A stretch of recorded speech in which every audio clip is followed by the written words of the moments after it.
Now, this morning, agitations on the labor front is in focus as organized labor is asking for a 19% increase in salaries, with members of CLOCSA demanding payment of neutrality allowance. Government has already indicated that the economy is in challenging times, but the unions say hikes in prices of goods and services means their salaries can no longer meet their needs. Meanwhile, the Secretary General of the Trade Union Congress, Dr. Yao Ba, has vowed workers will be uncompromising with the demand.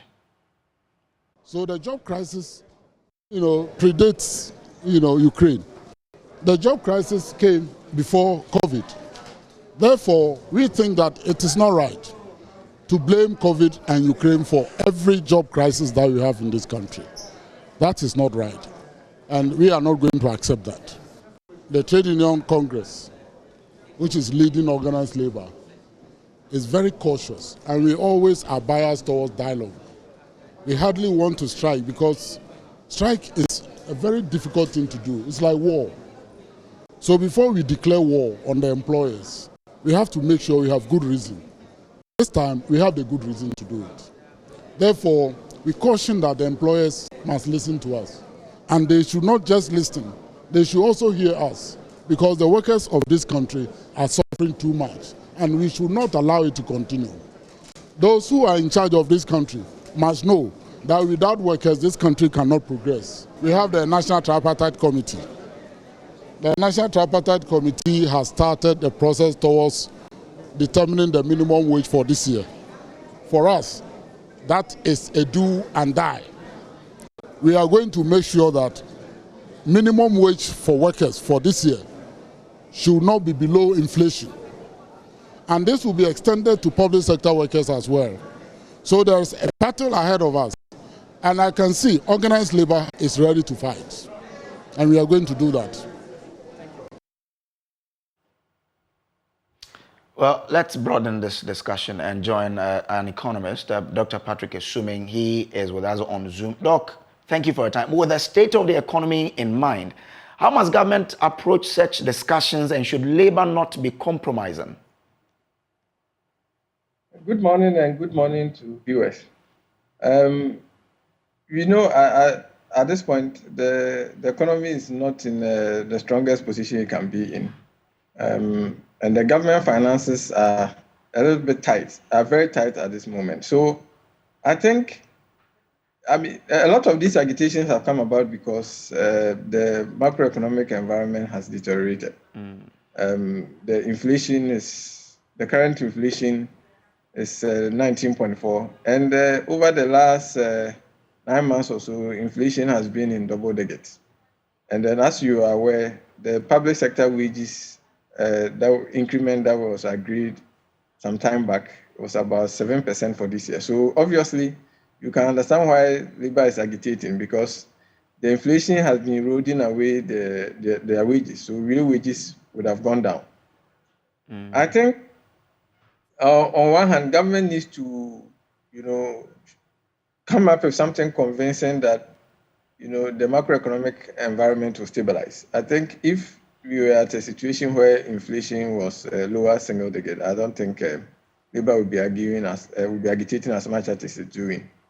In the meantime, it appears that they may have to agree to maybe some moderate increment, but I think a 19% increase is not something that the government finances can contain at this moment. Well, but if you look at how where the inflation rate is, and you give anything less than, then you are making them worse off, because prices of goods are up there and their salary is down there. Well, I understand that, but you have to understand that the inflation over the last 12 months has not been 19%. Yes, it is increasing. So I think if the inflation stays this high for long, then a demand for something like that will seem justified.